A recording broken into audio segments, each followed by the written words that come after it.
اسی طرح ایک دوسری اصطلاح بھی ریٹ آف دی گورنمنٹ کے علاوہ استعمال ہوتی ہے، گڈ گورننس یا بیڈ گورننس. ہمیں کنٹرول کرنا ہے، ہمیں ایک بہتر حکومت لوگوں کو دینی ہے. یہی سارے قواعد و ضوابط اس کے لیے.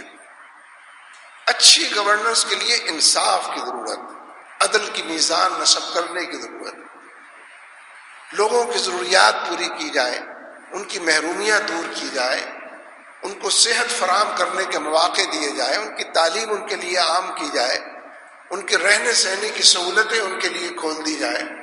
اگر روز مہنگائی کا فرید ہوگا، یعنی پچھلے 10 مہینے میں خاموشی کے ساتھ بجلی کی قیمتوں میں 30% اضافہ کیا گیا ہے. ذرا اندازہ کیجیے، جب لوگوں پر بار بار یہ بم گرائے جائیں گے تو ان کا تحمل، ان کی بردباری، ان کا حوصلہ، ان کا صبر شکست کھا جائے. انسان چادر سر کی طرف لے جاتا ہے، پیر کھل جاتے ہیں، پیر کی طرف لے جاتا ہے، سر کھل جاتے ہیں. کیسے زندگی کو اور زندگی کی اس ناؤ کو کنارے تک لگایا جائے، منزل تک پہنچایا جائے.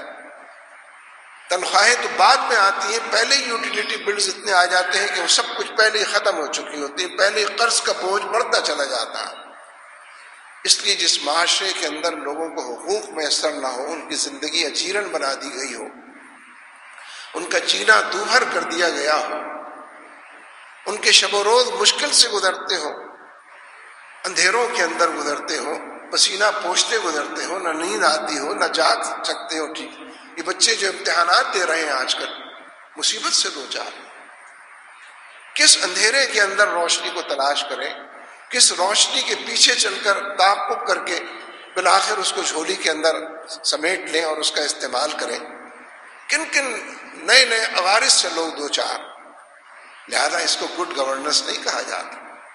جو حکومت آج قائم ہے، یہ 4تھی مرتبہ پیپلز پارٹی کی حکومت بنی ہے.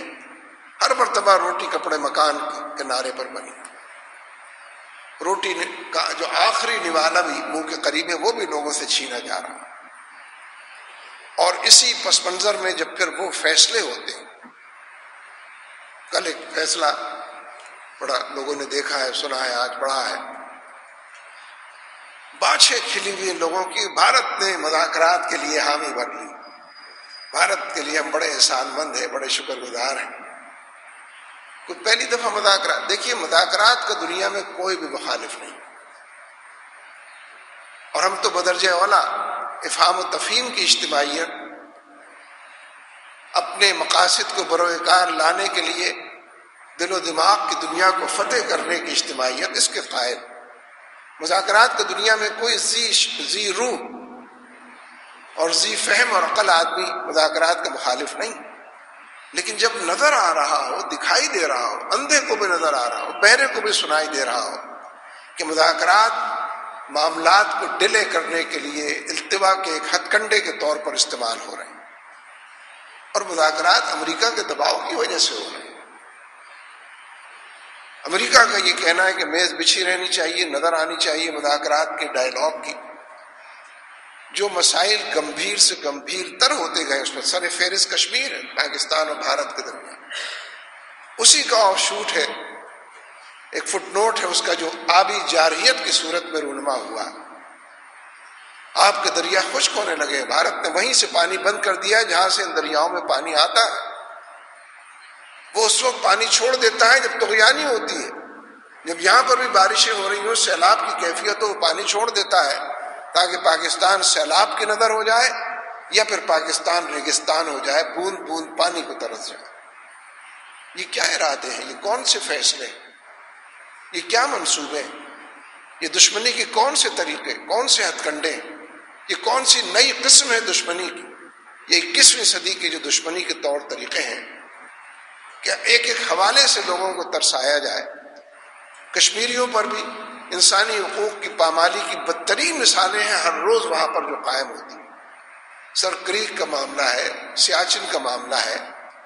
بھارت کی سوئی بمبئی کی دہشت گردی پر اٹکی ہوئی کہ بمبئی میں آپ نے دہشت گردی کی، حالانکہ بھارت کو کسی بیرونی دہشت گردی کی ضرورت ہی نہیں ہے. وہ تو دہشت گردی میں خود کفیل ہے. اس کے ماؤز جتنے لوگ ہیں، اس کے یہاں جتنی علیحدگی کی تحریکیں، سب مسلح تحریکیں. وہ جب چاہتی ہیں ٹرینوں کو روک لیتی ہیں، انجنوں کو اغوا کر لیتی ہیں، جب چاہتی ہیں پوری انتظامیہ کو موت کے گھاٹ اتار دیتی ہیں۔ ماؤوادی وہ لوگ کہلاتے ہیں۔ بالکل اسی طریقے سے جس طرح سری لنکا کے اندر تحریک چلی تھی، اس طرح کے لوگ بھی ادھر آ جاتے ہیں۔ اس لیے یہ تمام تحریکیں بھارت کو کسی دہشت گردی سے دوچار کرنے کے لیے خود اپنے طور پر کافی، پاکستان کو کسی دہشت گردی کرنے کی وہاں ضرورت نہیں، لیکن اس کی سوئی وہیں پر اٹکی رہی۔ اب امریکہ کے پریشر کی وجہ سے اس نے کہا ہے کہ مذاکرات ہو۔ ہم یہ سمجھتے ہیں، جہاں سے میں نے بات شروع کی تھی، کہ جب کشمیر کا ذکر آئے تو اس وقت کشمیریوں کو جو موت کی سزا سنائی گئی ہے، ہمارے وزیر خارجہ کو ہی کم از کم اس پر بیان دینا چاہیے، اور بھارت سے اس ظلم کو ختم کرنے اور انصاف اور عدل کے حوالے سے کشمیریوں کے بارے میں فیصلہ کرنے کی طرف اس کو بلانا چاہیے۔ علی گیلانی نے ایک بار پھر یہ بات دہرائی کہ بھارت اور پاکستان کے جتنے بھی مذاکرات اور کشمیر کے حوالے سے جب وہ کسی نتیجے پر پہنچنے والے ہوں، اگر کشمیریوں کے اعتماد میں نہ لیا گیا اور یونائٹڈ نیشنز کی قراردادوں کے دائرے میں رہ کر فیصلہ نہ کیا گیا، تو ایسے دستور کو، صبح بے نور کو، میں نہیں مانتا، میں نہیں جانتا کہ عنوان کشمیری ایسے کسی فیصلے کو قبول نہیں کریں۔ حقانیت ہے، سچائی ہے اس کے، عدل کا بات، منصفانہ رویہ۔ جو لوگ اپنی جانوں سے گزر گئے ہیں، جن کی ہزارہ بیٹیاں جو ہیں ان کی دامن عصمت تار تار ہوا ہے، ان کو نظر انداز کر کے جن کی آزادی کے بارے میں، جن کے مستقبل کے بارے میں فیصلہ ہونا، اور جو مسلسل ایک ہی بات 60 سال سے دہرا رہے ہیں کہ اقوام متحدہ کی قراردادوں کو بنیاد بنایا جائے کہ وہ عدل و انصاف بھی فراہم کریں گی، اور اسی کے نتیجے میں کشمیری یہ فیصلہ کر سکیں گے کہ وہ بھارت کے ساتھ رہنا چاہتے ہیں یا پاکستان کے ساتھ آنا چاہتے ہیں۔ اس لیے بلا شبہ مذاکرات کی میز کا بچھنا خود اپنی جگہ کتنا ہی خوش آئند ہو، لیکن اگر یہ ڈیلیئنگ ٹیکٹکس کے طور پر ایک ایسا رویہ اپنایا جا رہا ہے تو یہ بات بھی کسی سے مخفی نہیں، اور مصنوعی طور پر امن کی امیدیں قائم کرنا، امن پوری دنیا اور سارے معاشروں کے اندر انصاف سے قائم ہو سکتا ہے۔ اگر ظلم ہوگا تو امن نہیں، بدامنی بھی ہو۔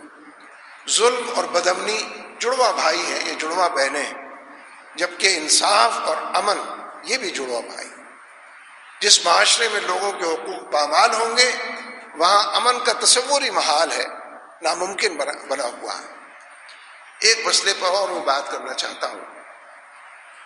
اس وقت بڑے پیمانے پر مغربی پریس میں، بالخصوص اس کا بیڑا اٹھایا ہے واشنگٹن پوسٹ نے، پاکستانی فوج کی قید میں جو بڑی تعداد میں لوگ ہیں ان کا تذکرہ میڈیا کے اندر آ رہا ہے۔ اس کی وجہ سے تھوڑا بہت یہاں پر بھی اس کا ریفلیکشن یا عکس نظر آیا ہے، اور بڑے پیمانے پر اعداد و شمار دے کر انہوں نے یہ کہا ہے کہ جن لوگوں کو سالہ کافی عرصہ گزر گیا ہے، کئی سال بھی بعض لوگوں کو گزر چکے ہیں، کوئی مقدمہ ان پر نہیں چلایا گیا، انصاف کے حوالے سے کوئی موقع ان کو نہیں فراہم کیا گیا، اپنی صفائی کے حوالے سے ان کو کھلی فضا میں نہیں لایا گیا، اور یہ تعداد مسلسل بڑھ رہی ہے کہ جو لوگ دست نگر ہیں